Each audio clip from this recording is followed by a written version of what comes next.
welcome to this week's Extreme Business Set Mind series with Mr. Lee Turnyware, the wise of the wise, the size of the mind that we're all striving to believe. There is believe in. What is that? Believe in what? Did it say on your mug there, Lee? What did it say on your mug? On your coffee I mug? mean, Mark, that's one. Believe in yourself. It's one of Roz's mugs. and you know, this week we're going to touch on something pretty technical, and I'm really excited about this opportunity. So here we are. This week's topic is: what is the difference between a thought, an opinion, and a belief? Well, very good. I mean, it is layered, and and this is not going to fit everybody because it's quite you have to listen. If you're watching this, I want you to think about being open-minded. You have to be open-minded first to even get into this conversation.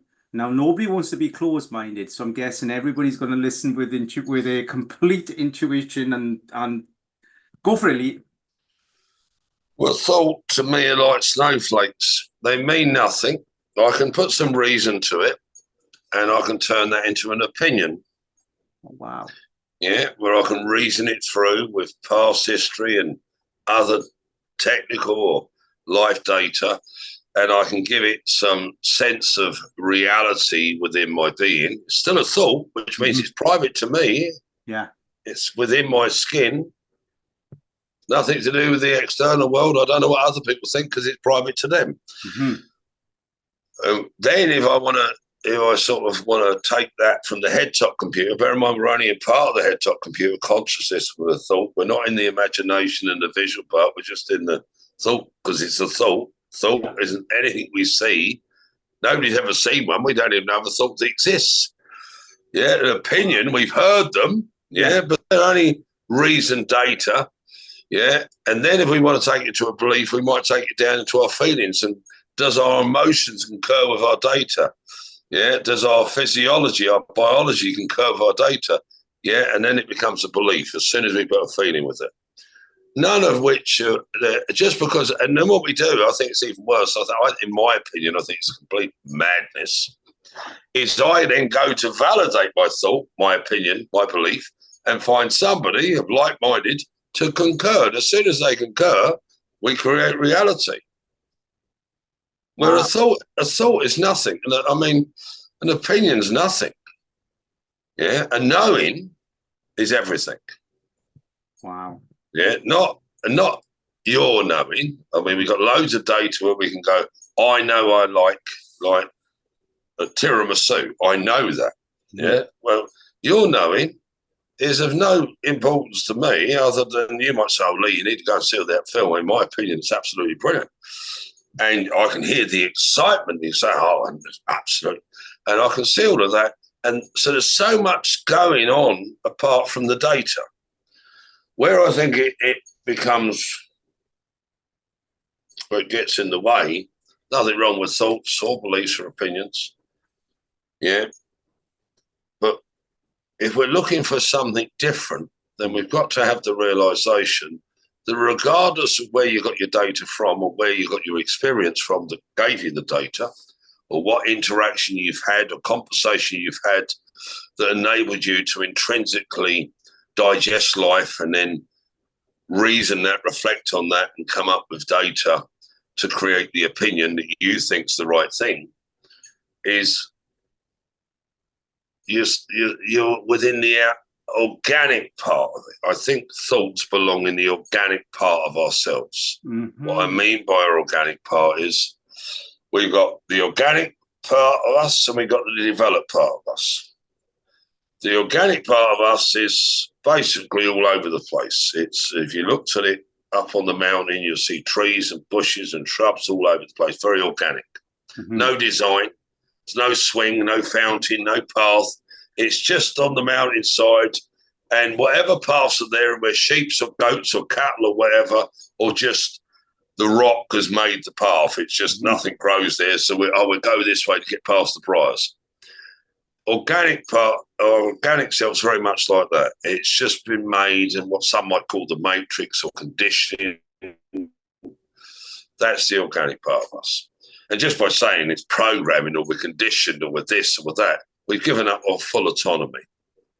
Yeah, got to get out of the matrix. So it's like you're fighting with the world and just even the way we look at it, where our developed part of ourselves is like, so we might have some natural skills, a bit like a natural leader. Mm-hmm. Yeah. A natural leader is not really a leader.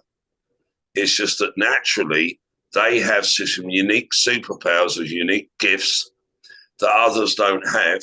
So on the side of this mountain, they got 3 or 4 big oak trees. And on the side of the average mountain, they got 3 or 4 big bushes. Mm-hmm.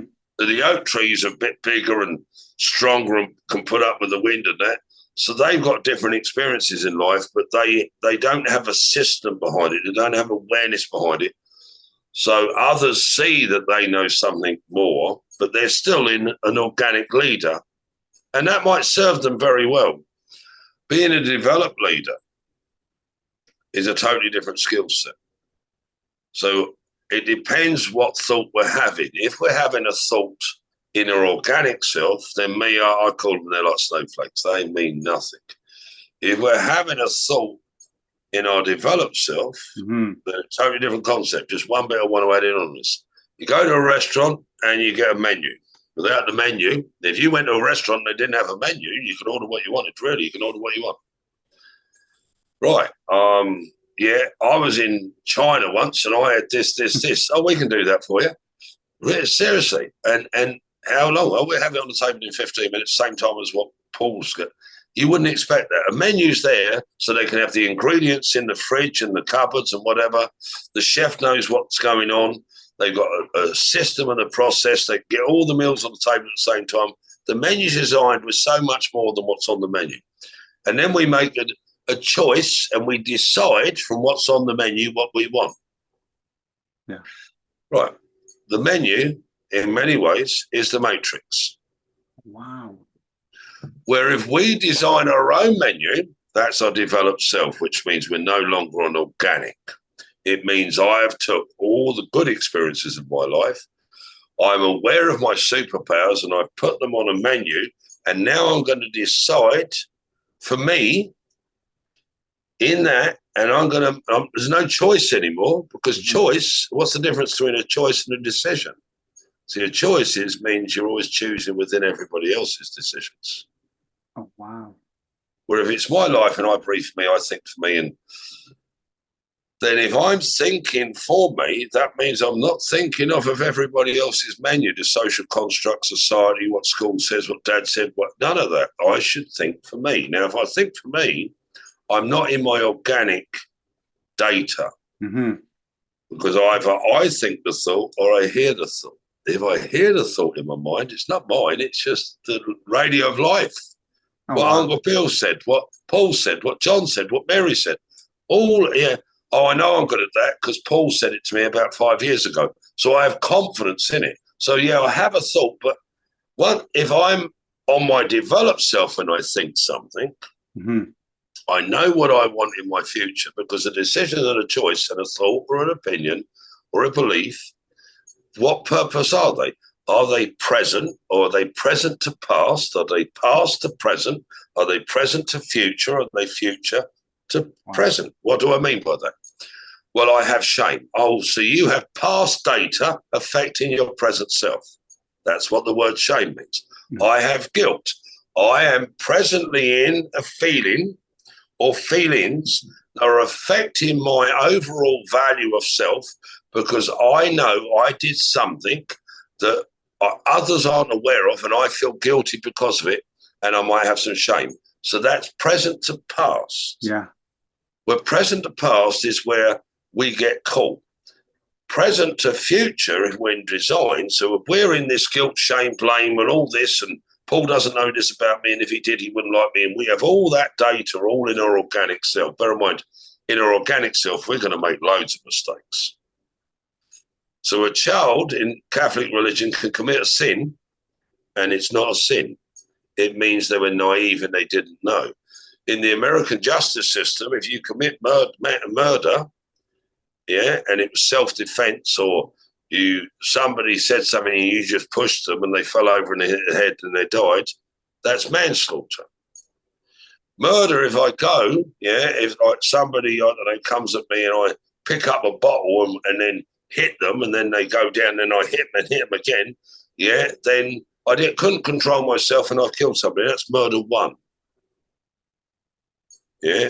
So if I took the bottle with, I think it's murder, that is. Murder one is when I take the knife or the bottle with me because I know Paul's going to be there and I'm going to get it.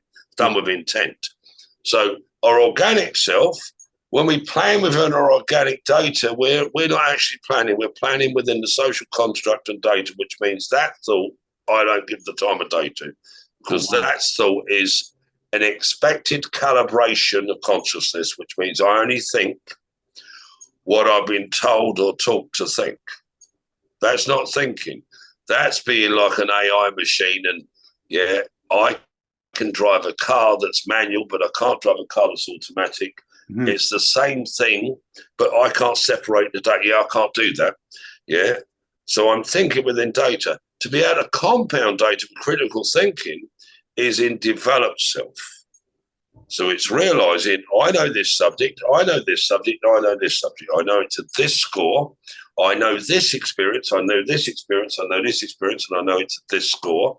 And because of that, those put in a cooking pot, not a cooking pot of life, cooking pot of development, then I'm able to do this, which means I recognize my strengths and my weaknesses. Then I can shore them up with other people's strengths and weaknesses, or I know specifically where to focus my time. So if I'm doing, I need a business master's. Well, do I need a business master's? I've only got a weakness here. So within a business master's, what am I going to get that's going to fulfill me, to elevate me, rather than 80% of it or 90% of it not being no good, but no good for me, because I've already got that data and I'm aware of it. And where people should be, like, in a sense, zoning in specifically like a magnifying glass, pulling it back where it gets the hotspot on the bit they need to learn. So when it's a thought and I think it, not a thought when I hear it. The thought that I hear is not a thought. It's appeared to be a thought. It's an organic, so taking it one step further. And it's heard, I'm going to go way left field here. When somebody commits suicide, do they commit suicide or are they programmed to commit suicide? Wow, no, that's a massive one. Right. So basically what you're saying is, was it always their blueprint to commit suicide, or was it a reaction? And that's where the thought, you think I'm saying that, but I'm not saying that. What I'm saying that is based on certain blame, shame, guilt response systems and how they are superimposed on the future, then we can't, because it's not the present moment or the past that causes the problem. It's how we, within our thinking or feelings or whatever, autonomously take away our value in the present because we can't see an alternative reality because of the feeling we're in. Is that fair, though, when you talk about, developed self, is that derailed by opinions that go into a synthetic belief? Well, yeah. So look at it this way. Scientifically, it is proven, supposedly, that we have evolved. Not saying we haven't, not saying we have. Just going with that data model. It's a theory, which means it's not fact, but it's a theory. And because of that theory, we believe it's been accepted within science and within psychology that we have primeval instincts. Okay. So, it's illogical for a normal, healthy person to jump off a building. It's illogical for somebody to put their hand in the fire and let their arm cook. Yeah, there's things within us that won't allow us to do that. And the reason I went with suicide is because when somebody goes to commit suicide, they override supposedly millions of years of data points that we've evolved to protect self. So somebody that is supposedly has the least control because they're in that space, that they feel that they have no control over their life, actually have more control over themselves in that moment in time if they're choosing to do it. But if the algorithm of consciousness and the social construct of blame, shame, guilt, regret, blah, blah, blah, blah, blah, is pressurizing me because I haven't ticked a box of society and I feel like a failure, then I'm not choosing to commit suicide. I'm socially conditioned to commit suicide in line with the beliefs of the concurred average that somebody's going to commit suicide. And that's the bit people don't get with belief. According to your beliefs, let it be done unto you. Because the average, like call it the democratic belief systems of society in the Western world, say that. So if I said to you now, that nobody from this moment on, for say the next 20 minutes is going to commit suicide, would you accept that as the truth, or would you go, well, how do you know that, mate? Yeah. Because they reckon one person every 60 seconds commits suicide. Some say it's a cry for help, some say this, some say that. We're in a timeline where mental health is going on the increase, and we're actually in a timeline, we're in the most modern timeline of our history. What is it we've missed within our thinking, our communication, that enables people to be that lost? Yeah. Where in fact, what they're actually doing is they're overriding millions of years of genetics, social construct in their choice, or they're pressurized into doing it. But society themselves accept, believe, and understand that somebody's going to commit suicide. If I make it a bit more wholesome, but still in the negative, somewhere in the next 5 years, will there be a plane crash? And if you ask 100 people, a bit like family fortunes, they're going to say yes. The only thing we don't know is where. But we do know, so in the next 4 years, yes. In the next 3 years, yes. In the next 2 years, yes. We know there's going to be a plane crash. However, the people that go to work to fly the plane, the people that go to work to maintain the plane, the people that make the plane are still part of the social construct. So they're programmed within the social construct because of the concurred belief that there's going to be a plane crash. And they have to have the plane crash because nobody's perfect. So if nobody's perfect, nobody can create the perfect thing that will never crash. Wow. If nobody's perfect, and this is the problem with belief. According to your beliefs, let it be done unto you. And we think one belief is an individual belief. So some would say, you got one belief, it's disempowering, change it for an empowering belief. No, don't go on belief at all. Now, belief is external and it's future-based. It's present to future. Mm-hmm. All it is, if you were a time machine, all it is you're picking the coordinates for the most likely outcome for a future event, because that's all belief is. If you tell me you're going to do X and then I go, I believe that, what that means is my universal being, my consciousness, my thoughts, my imagination, my emotion, my biology, physiology, my gut, my spirit, my chi, has heard your data and has gone, I believe you can do that. What do you think now? I believe you can do that. What I'm actually doing is psychologically giving you permission, because my intrinsic energy is part of, the same as yours is, same as everybody else's is part of access to the future you want. A lot of people think personal development is personal. A lot of people think the thought is themselves, private. But if they had the realization that they're living in an ecosystem that with an environment either we evolve or God or the universe made it, how does the God or the universe or Mother Nature police who's successful and who isn't? Wow. How does Mother Nature or the universe or God police where that tree goes on the mountain? Because the oak tree's there for a reason. Within that nature's, you say, when the bird flew over it, messed on the rock, the seed rolled down the rock, landed in the soil and grew. The illusion is it all happened by chance. But if you look at Darwin's theory of the Galapagos Islands, the carpenter bee on one of the Galapagos Islands, the carpenter bee only goes to white flowers. And guess what's on the island? White flowers. It's illogical that the two live in the same environment and ecosystem. So the universe is policed by belief. Wow. My belief in the data you've given me. However, belief in my future is irrelevant. I just have to express honorably and intrinsically from thought, from imagination, from emotion, from physiology, from spirit to another human, for them to see the same destination in the future to the same level of quality where they go, and their being accepts that. So when Marty McFly go into the future, before we can type in the destination and the place that we're going to arrive at, I have to get about 10 other people to see that time, date, and place, and the reason for going there. If I can get them to see that, then the universe serves me.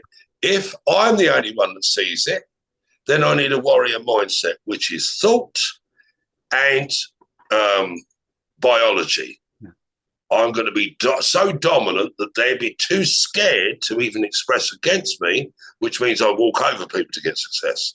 Wow. But if we want that time, date, and place and value in the future, we can't get there because the universe, God, Mother Nature, whatever it is, places it in such a way that when they see why you're there, when you're there with developed self, when you get there, you won't feel out of place because you belong there, because you are the tree on the mountaintop for everybody to see, to know that, oh, I can go to the mountaintop.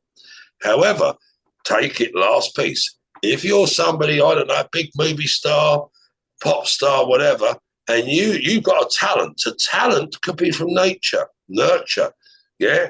You've got a talent. You're not intrinsic with that talent, and you get success beyond your wildest dreams, beyond the time, date, and place and value that anybody can imagine, which means there's not a time machine to take you there. When you get to that place, you're so intrinsically out of place, you're so disconnected from everything else that you have no taste or value for life because you're living in a bubble. They can't see the tree on the mountain and they don't know how to get to it because you're down in this place that's very hard to get to unless you've got a talent. A talent with good developed data means they're not in the Mayo Clinic, they're not committing suicide, they're not having all these weird fetishes to get an experience of life where they feel something. They're actually autonomous with their success. Wow. So there's so many different elements to it. Yeah. Last bit I'll leave you, very last bit. Yeah. Paul, what's your name? Paul. Do you think your name's Paul? Is it your opinion your name's Paul? Yeah. Do you imagine your name's Paul? Yeah. Do you believe your name's Paul, or do you know your name's Paul? I know my name is Paul. Now you know the difference between a thought, an opinion, yeah, an imaginary concept, a belief, and the truth. Wow. Lee Anywhere, this has just been absolutely mind-blowing. It's been such a beautiful deep dive of insightful matter. It's been absolutely amazing. Lee, thank you again for your mind this week, and your heart, and your soul, and everything that comes to that. And I will see you next week, my friend. Okay, my friend. I'll talk to you soon. Bye for now. Boom. See you, buddy.